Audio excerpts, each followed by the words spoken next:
Bismillahirrahmanirrahim. Alhamdulillah Rabbil Alamin. Wassalatu wassalamu ala Rasulillah wa ala alihi wa sahbihi ajma'in. Wa ba'd. يقول الله تبارك وتعالى في الكتاب المنزل بعد أعوذ بالله من الشيطان الرجيم بسم الله الرحمن الرحيم قل يا عبادي الذين أسرفوا على أنفسهم لا تقنطوا من رحمة الله إن الله يغفر الذنوب جميعا إنه هو الغفور الرحيم وأنيبوا إلى ربكم وأسلموا له من قبل أن يأتيكم العذاب ثم لا تنصرون. Jelela, yanin mo.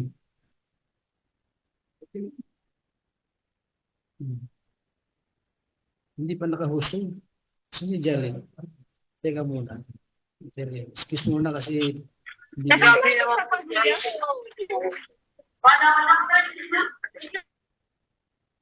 okay, ikaw na. Ako na. So, pasensya na po kasi binigyan natin sa host. Alhamdulillah, bilang pagpapatuloy po sa ating kumbaga pagpapayo dahil sa mga kapatid natin na hindi pa nakakaalam, espesyal po sa mga umaatin sa Zoom kasi yung mga iba dyan, malayo po sila at hindi nila alam na mayroon tayong pag-aaral ngayon na formal na kasi dati-rati nag-zoom tayo rito at saka dun sa kabila na para bang nagmi-meeting tayo. Walang mga upuan na katulad ngayon, di ba? Ngayon talagang mayroon tayong pag-aaral. Kaya sa mga kapatid natin na mga kalalakihan, kung kayo po ay malapit sa atin dito sa Al-Khubar at kaya niyong umatin na face-to-face, kumbaga huduriya sa Arabic, maganda. Opo. Pero sa mga hindi makakapunta dahil malayo na sila tulad ng mga nalipat sa ibang lugar, wala pong problema, sa Zoom tayo magkikita kaya hindi namin para po ng kapatid natin na hindi makakapunta sa ating paaralan, hindi kaya dito sa Islamic Center natin. Okay. Mga kapatid namin sa pananampalatayang Islam. Bago na po pag-usapan ang ating pinakapaksa. Kahit na kanina nakabanggit yung maikli pero ulitin pa rin natin dahil hindi yun sa Zoom. Yung ating bumalik mo sa dakilang lumika. So, bago po yun, huwag po natin kaligtaan na ang ating pong mga gawain at sa ating mga nananalig ating pong pag-ibigay o pagtutulong ay hindi po ito tatanggapin ng dakilang lumika hanggang hindi maging dalisay. Hindi maging ikhlas. Nararapat po na manatili tayo sa ating mga layunin na maging ikhlas tayo. Inshallah. Oho. Pag sinabi ikhlas, ito yung walang ibang layunin. Maliban lamang kay Allah subhanahu wa ta'ala. Pag-i-off natin yung mga isa. Yung volume ng para malaki. Ayan. Okay na? Ayan, tama. Okay. Para hindi magkarambulan yung boses natin. Okay. So, may mga tao na darating sa kabilang buhay at mayroon silang kumbaga parang inaasahan na makakamit ng gantimpala at biyaya mula sa dakilang lumika. Pero wala po silang matatanggap dahil ang kanilang mga nagawa ay hindi po naging ganap na ikhlas o para lamang kay Allah subhanahu wa ta'ala.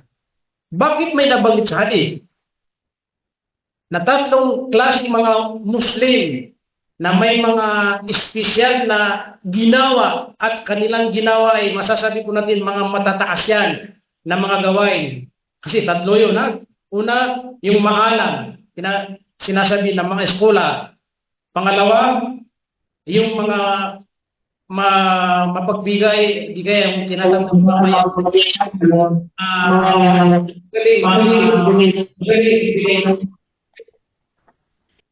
nagbibigay ng palagi ng sadaka. Espesyal yung namatay sa pakikidigmaan sa jihad. Sa pananampalatayang Islam, masasabi na sila yung mga matataas Kumbaga pagdating sa Islam, dahil yung kanilang mga ginawa ay masasabi na matindi. Pero bakit nabanggit na sila'y lahat papasok sa impyerno? Di ba? Maalam pero papasok sa impyerno. Mayaman, lagi nagbibigay ng tulong pero papasok sa impyerno. Namatay sa jihad, nakikipaglaban sa dakilang lumika pero papasok pa rin sa impyerno. Bakit? Dahil sa nawala po yung tinatawag na layunin na ikhlas na para lamang kay Allah.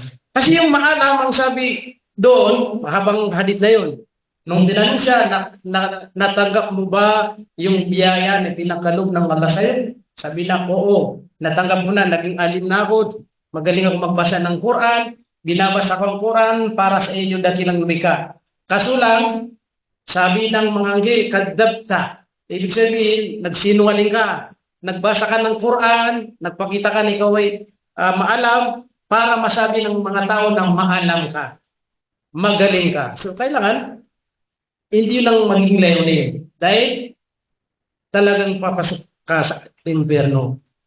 Dapat para kay Allah. Ganun din, yung mayaman, natanggap mo ba na ikaw ay naging mayaman na, naging mayaman ako, binibigay ko na, nagsasadaka ko, nagtutulong ako sa mga tao. Sasabihin sa kanya, kagdabda, nagsinungaling ka. Ang dahilan kung ba't ka nagbibigay, para malaman nila na ikaw ay matulungin at mapagbigay. Di ba? So, nawalan yung ikhlas. Ganun din, yung nakikipagdigmaan. Natanggap mo ba ang biyaya ng Allah? Oo naman, nagpagpatayan, nakipaglaban lang sa namatay ako doon. Sasabihin sa kanya, nagsinungaling ka. Namatay ka, nakipagdima ka para masabi nila na ikaw ay matapang. Di ba? Matapang. Hindi para kay Allah subhanahu. Naging dahilan na sila ay pumasok sa impyerno. So mga kapatid, ibig sabihin ng hadith na ito, binalaan po tayo na kailangan maliit man o malaki na gawin po natin, manatili pa rin na lillah. Di ba? Ako ay pumunta sa Islamic Center at makinig para lamang kay Allah subhanahu wa ta'ala. Hindi para kay kaibigan. Hindi para kay... Wala tayong ibang hising dyan. Kailangan ako ay pupunta mag-aaral para lamang kay Allah subhanahu wa ta'ala. Yun ang pinakalayon natin para matanggap ang ating mga gawain at gantimpala ng Allah subhanahu wa ta'ala, higit sa lahat mapapakinabangan po natin sa kabilang buhay. Okay, mga kapatid namin sa pananampalatayang Islam. Balikan po natin ating paksa kung saan kailan po ba tayo magbabalik kay Allah subhanahu wa ta'ala. Kung ating sasagutin ng mahaba, pwede pahabain. Pero kung paikli natin, pwedeng paikli. Ano pong pinakamahaba? Marami tayong sasabihin. Kailangan ang pagbabalik ng kay Allah subhanahu wa ta'ala ay wala po tayong ituturing na panahon. Wala po tayong itatakda na panahon. Pagbuwan ng Ramadan, sa kanilang magbabalik ng kay Allah subhanahu wa ta'ala. Di ba? May mga ganun. Pag Ramadan, punong-puno ang maski kasi panahon na yun ang oras na magbabalik ng sila kay Allah subhanahu wa ta'ala. Nung hindi pa tayo nakapunta sa abroad, sa Pilipinas pa lamang tayo, akala natin, sa Pilipinas lamang, na pag Ramadan, marami kang makikita ng mga taong nagbabalik kay Allah subhanahu wa ta'ala. Yung masjid namin, yung Ramadan talagang punong-puno kahit na malaking masjid. Kasi Ramadan, di ba? Nung napunta tayo rito, parehas pala. Meron din palang ganito din sa Saudi Arabia. Tingnan niyo, di ba pag hindi Ramadan, yung mga masjid natin. Ako, diyan kami sa Dusar Hospital, malapit. Pag hindi Ramadan, yung ilang lang sap. Di ba? Pero pag palang Ramadan, minsan pa sa labas kami. Napupuno. Dahil may mga tao na nagbabalik loob na may panahon. Panahon ng buwan ng Ramadan. Kaya may isang kapatid natin sabi niya, alam mo may mga Muslim na ang kanilang pananampalataya ay fruit salad. Sabi ko, bakit naman fruit salad? Sabi ko, ipaliwanag mo. Kasi may mga Muslim sabi niya, ang kanilang paniniwala pananampalataya fruit salad. Sabi, ano bang dahilan ba't mo nasabi na fruit salad? Di sabi daw kaya kung nasabi yung dahil, siyempre pag Ramadan, lagi may fruit salad sa masjid. Kaya dati siya pupunta doon pag Ramadan kasi fruit salad, may fruit salad doon. Pag wala ng Ramadan, walang fruit salad kaya hindi pupunta sa masjid. Opo. Tama po, di ba? May mga masjid tayo sa Pilipinas na may mga nagsasadaka. Tinatawag na nagbibigay sila ng iftar. Dahil alam po nila kung gaano kahalaga yung iftar, di ba? So alimbawa si Asir, sabi na isang araw, 2 araw, 3 araw, ako ang bahala dyan. Magbibigay ako ng halimbawa 3,000, 1,000, 3 araw, di ba? Yun, kuha ng fruit salad, kuha ng brief, kuha naman, basta kasya doon sa 1,000, 3 araw yun. Kaya siyempre, kung halimbawa maraming nagpangako na magbibigay, halimbawa 30 days, may 10 na katao, 3 days, isang buwan puno na, di ba? Full na yun. Ibig sabihin, araw-araw may fruit salad. Kaya sabi ng kapatid natin, pananampalatayang fruit salad. Dahil wala ng fruit salad, wala rin siya. Mali pa rin yun, di ba? Kasi hindi naman, masyado namang ibinaba mo yung tao, di ba? Malay natin, siyempre, sa loob ng ilang buwan, hindi sila nag-fruit salad, di ba? So nagkataon may fruit salad, siyempre tayo, dapat doon tayo sa may fruit salad. Kasi para naman masarapan tayo at magkaroon din ng gantimpala yung nagbibigay ng fruit salad. Alhamdulillah. Okay. May mga tao na nagbabalik no every Friday yan. Di ba? Katulad ng ngayon, may mga ganun po talaga. Nagsasala po sila, tuwing birsa lang. Yung iba sabi na, kahit yung Friday, hindi mo na may bibigay sa dakilang lumika. So siya pang nag-ano sa'yo, Friday lang kapatid, hindi mo natin may bibigay. Friday na tayo ngayon. No, magpa-Friday sila ngayon. Di ba yung magkakaindigan? Magkaano sila? Magsala tayo Friday. Sabi niya, hindi, kahit Friday lang yun. Friday lamang po. Mahirap yun, di ba? Okay. Ang pagbabalik ko po, mga kapatid namin sa pananampalataya ay walang panahon. Ipinag-utusan tayo ng tagapaglikha na araw-araw. Pinag-utusan niya ng propeta Muhammad sallallahu alaihi wasallam na araw-araw. Magbalik doon sa dakilang lumikha. Maghingi ng kapatawaran sa dakilang lumikha. Kaya yung aya na binanggit po natin yung sa dulo, wa anibu ila rabbikum. Ibig sabihin, magbalik loob kayo sa inyong Panginoon. Wa aslimu lahu min qabl ay ya'tiyakumul adab thumma la tunsarun. Magbalik loob kayo kay Allah subhanahu wa ta'ala at magsuko. Kasi yung aslimu, ibig sabihin doon, yung inutusan tayo ng tagapaglikha. Sumuko tayo, tumalima po tayo, magpasako po tayo sa pananampalatayang Islam. Yun ang ibig sabihin. Kaya alhamdulillah sa mga kapatid natin na mga nag-Muslim, hindi po tayo nagkamali. Kasi si Allah mismo nagsasabi na mag-Muslim kayo. Di ba minsan yan, may mga nakakausap po natin, hindi mga Muslim, bakit nyo kami inahin na mag-Muslim? Di ba? Samantala kami isang Kristiyano, dapat hayan nyo kami, hindi nyo kami payuhan, kumbaga. Hindi kasi tungkulin namin na magparating, di ba? Magpaabot. Wa ma'alayna illal balagul mubin. Walang iniobligado sa atin, kundi magparating lamang. Tungkulin natin na magparating lamang. Kaya nagsasabi tayo sa kanila na ganito, ganito. Pero ang bandang huli, ang pinakahadap po natin doon, mag-Muslim sila. So hindi ibig sabihin tayong magpapamuslim sa mga kapatid natin. Kundi, ginagampanan po natin ating tungkulin na kung saan ipaabot sa kanila ang kagandahan ng Islam at tanungin sila kung tatanggapin nila ang Islam. Kasi hindi naman pwede magpaliwanag tapos sige, bahala na kayo. Alis na kami, di ba? Hindi. Pagkatapos natin magpaliwanag, magtatanong pa rin tayo. Ano, malinaw po ba? Alhamdulillah, sabi mo, malinaw sir. O, sino po sa atin ang willing mag-Muslim? Mahirap yun. Kasi may mga tumatasang kamay, sumasabay. Mahirap yun ha. Huwag tayong magsabi kaagad. Kailangan tanungin muna sila. 10 tayo. Di kaya 20 tayo. Di ba? Malinaw po sa inyo lahat mga kapatid. Opo. Okay, ngayon magtatanong po kami isa-isa, di ba? Kasi kapag sinabi, malinaw na, lahat yung magsasabi na malinaw dahil siyempre, nahiya siya hindi magsabi. Pero, mas maganda pa rin, isa-isa nung sila. Oh, yes sir. Ha? Kung anong sa puso mo, yung sabihin kasi hindi naman tayo mamimili. Anda po ba kayo tanggapin sila? Kung malinaw. Pag hindi, okay. Isa. Hanggat sa lahat sila matanungan, di ba? Yun ang pinakamainam. Minsan yan, may 2, 3. Kasi, alam po natin, huwag natin mag-isip na di, nahiya sila po, sir. Kaya, pag tinanong sila, mahiya sila, hindi. Kapag may patnubay ko yan, naggabay, hindi yan mahiya. Bakit? Siya lang magbibigay ng patubay, hindi naman ikaw. Bakit? Nag-Muslim ba siya ikaw dahil magaling ka magsalita? Ay, hindi. Siya lang pa rin yun. Kaya huwag kang magsabi pag tinanong, mahiya sila, kasi mahiya sa kasama.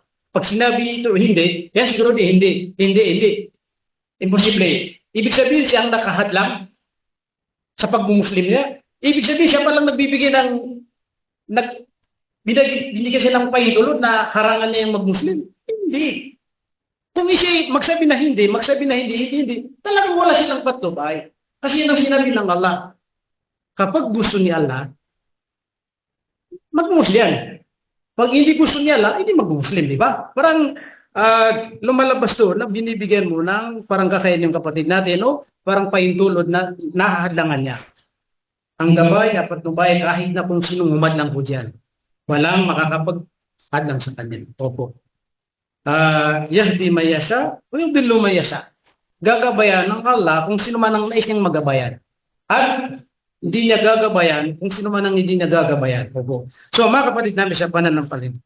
Ibig sabihin, tayo po ay inutusan ng tagapagligha na magbalik loob sa araw-araw yan. Si Propeta Muhammad sallallahu alaihi wasallam, ano po ba ang ibig sabihin yung siya ay nagbabalik loob araw-araw sa pamamagitan ng pagbabanggit ng sa mababang bilang 70. Sa pangalawa, 100. Araw-araw po yan. Astaghfirullah. Ito ay isang pamamaraan ng pagbabalik loob sa dakilang lumikha. Astaghfirullah. So, lumalabas, pinagutusan tayo na talagang araw-araw ay magbabalik loob sa dakilang lumikha. So, mga kapatid namin sa pananampalataya, kapag hindi tayo magbalik loob sa ating halimbawa, panahon, okay, ngayon halimbawa, may panahon na tayo mismo ang kusang loob, kahit walang magsasabi sa atin, magbabalik din tayo. May darating na panahon na mismo tayo ang kusang loob na magbabalik loob sa dakilang lumikha, kahit walang magpapay sa atin o walang nagsabi sa atin. Ang problema ay panahon na hindi po tatanggapin ng Allah subhanahu wa ta'ala. Yun ang mahirap. Kapag ang isang tao ay hindi siya nagbabalik loob kay Allah sa mga panahon na tatanggapin ni Allah, at nagbabuko siya at magbabalik loob sa panahon na hindi tatanggapin, yun ang sinasabi natin na huli ng, di ba? Huli ng lahat. So, alam niyo si Firaun, la'anatullah alayh. Yung kwento sa kanya, meron ba sa Quran? Di ba may nagsasabi na mayroong wazir, yung mga right hand niya o sino mga lagi sa likod niya, kumbaga, palag niya kasama na parang alam nila kung kailan siya mamamatay. Sasabihin daw kapag mamamatay, saka na lang magbabalik loob.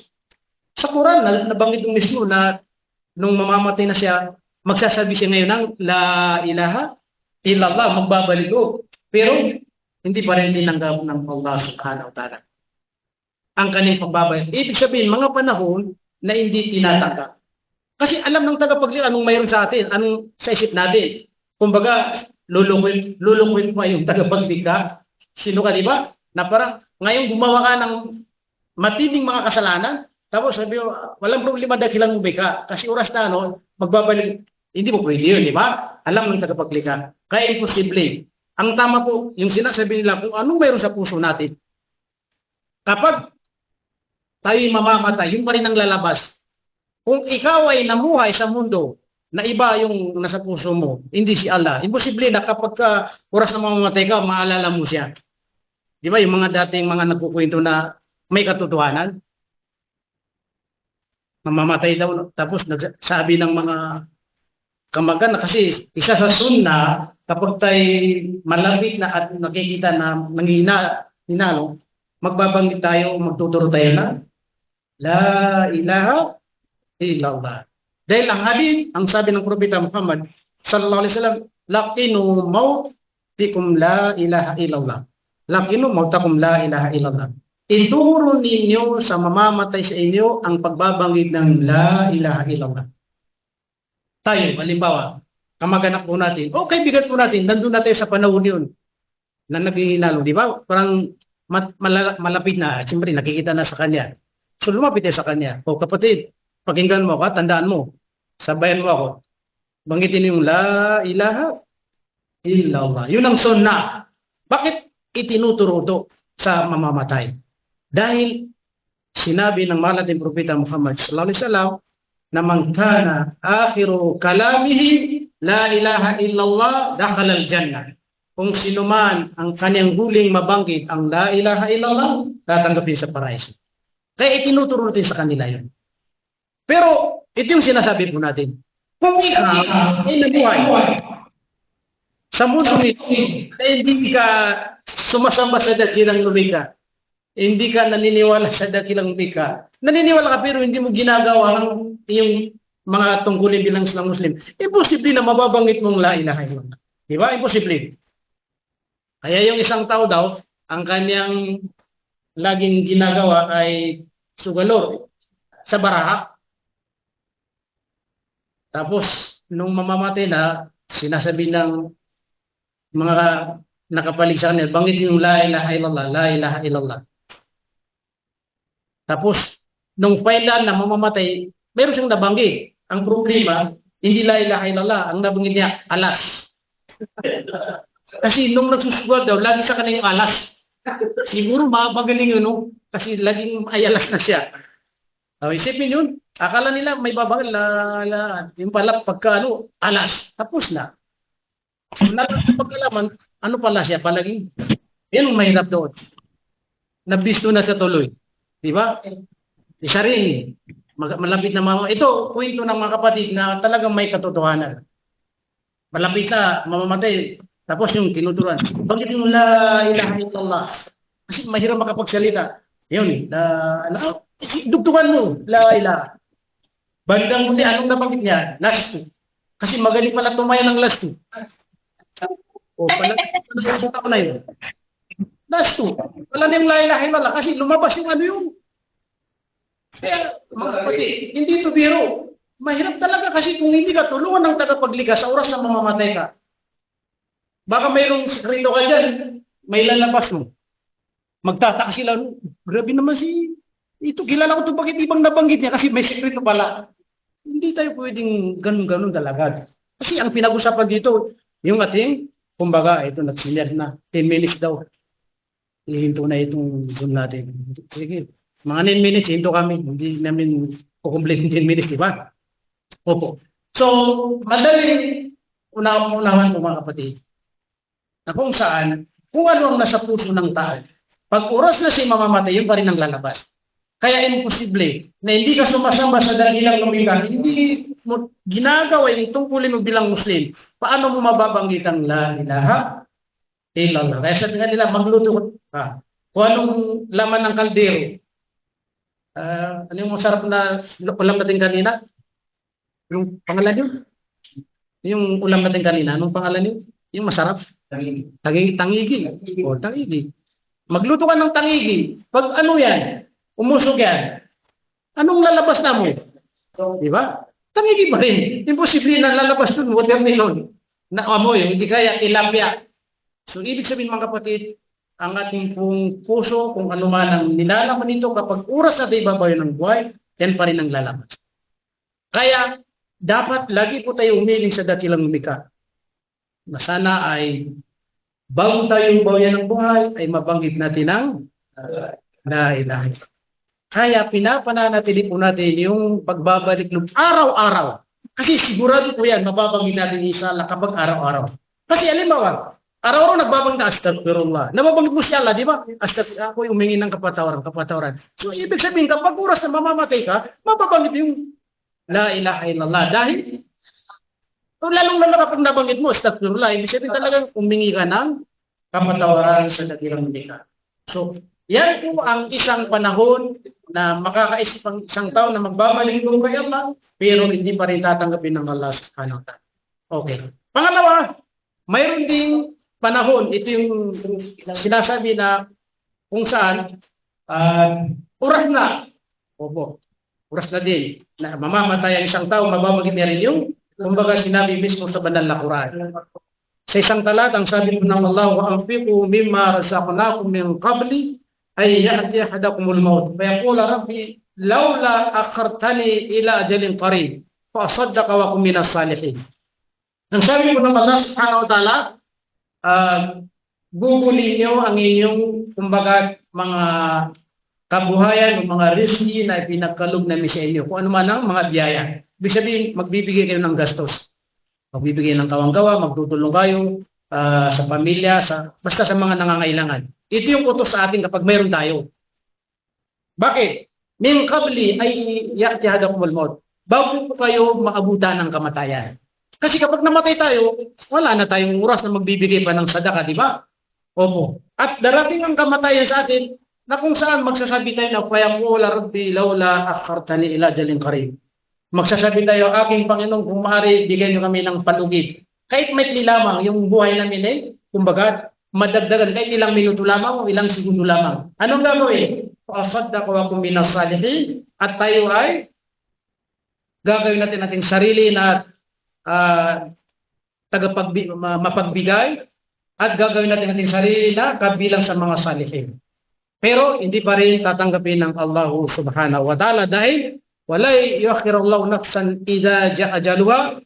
Wala ni isa sa atin na bibigyan ng tagapaglikha ng palugit kapag sa oras na dumating yung ipinakalob sa kanila buhay.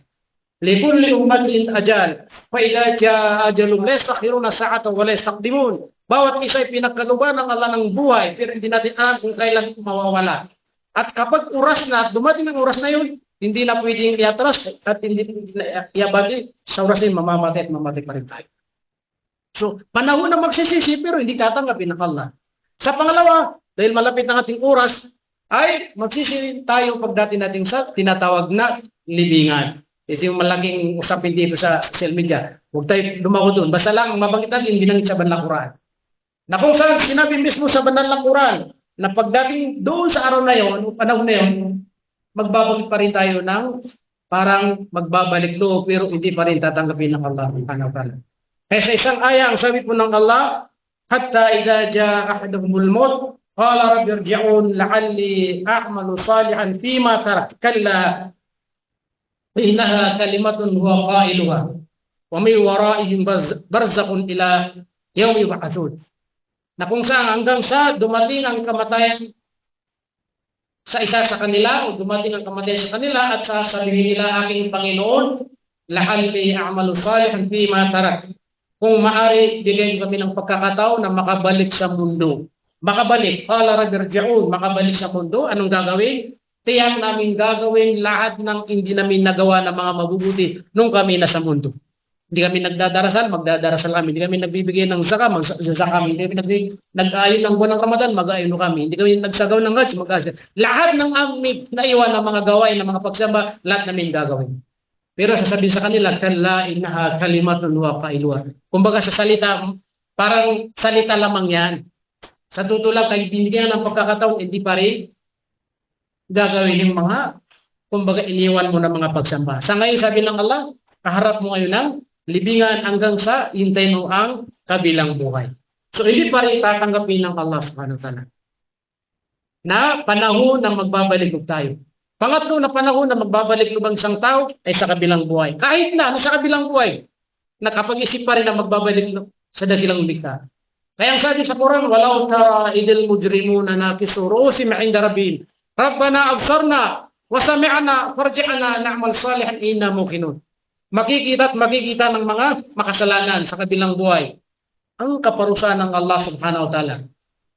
Makikita nila. Kaya ang gagawin nila ay magpapakumbaba sila. Magmamakawa sila, magyuyugod sila sa dakilang nila sa kabilang buhay. Rabbana absarna wa sami'na, kaming Panginoon sa ngayon ay nakikita namin kung gaano kahirap ang kaparusahan sa kabilang buhay. Naririnig namin kung gaano kahirap ang kaparusahan sa kabilang buhay. Faraja'na, pabalikin mo kami sa mundo, na'mal salihan, at gagawa kami ng mga mabubuti. Pero lahat ang mga ito ay hindi pa rin tatanggapin ng Allah. Dahil iisa lamang na ipinagkaloob ng tagapaglikha na buhay natin. La yaduku fiha al-mauta illa al-mautat al-ula. Isa lamang matitikman nila ang kamatayan. Ibig sabihin kapag namatay po tayo, wala ng pangalawa, wala ng pangatlo. Kaya habang may buhay po tayo, dito po tayo magbabalik loob. na araw-araw hanggang sa dumating po ang kamatayan sa atin. Huwag po natin hintayin na pagdating sa kabilang buhay, sa kanilang tayo iyak at iyak at magpapangako at magmamakawa pero hindi pa rin tatanggapin ng Allah. Bakit? Dahil alam pa rin ni Allah na kung makabalik tayo sa mundo, hindi pa rin natin susundin si Allah. Kaya sabi niya lang, innahum lakadibun. Walau ruddu la'adu lima nuhu'an. Kapag sila binigyan namin ng pagkakataon, sabi ng Allah, na ibalik sila sa mundo. Binigyan sila ng pagkakataon na ibalik sa mundo, sabi niya lang, walau ruddu.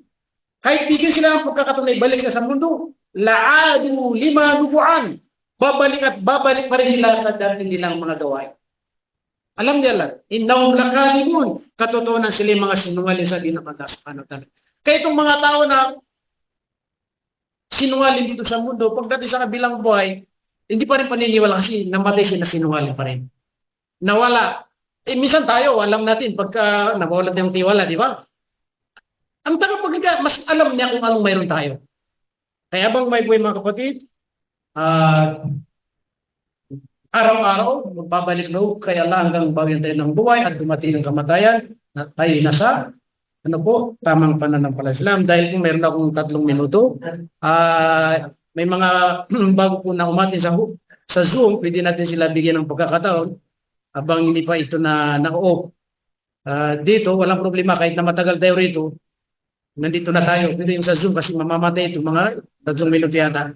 So, naway meron tayong napulong na aral sa aking ibinagi sa inyo patungkol po sa kailan ang pagbabalik ng Allah subhanahu wa ta'ala. Sa ngayon po, ibibigyan namin ng maikling oras na natitira para po sa mga katanungan ng ating mga kapatid. Wa akhiru da'wana alhamdulillah rabbil alamin. Wassalamualaikum warahmatullahi wabarakatuh. Waalaikumsalam warahmatullahi wabarakatuh. Dito tayo muna kumuha ng katanungan sa bayan. Ayun. Okay po. Sa may mga tanong po dyan, pwede magsalita kagad. Ustad, may tanong po ako. Assalamualaikum warahmatullahi wabarakatuh. O, sige po. Paano po, Ustad, yung mga nagbalik Islam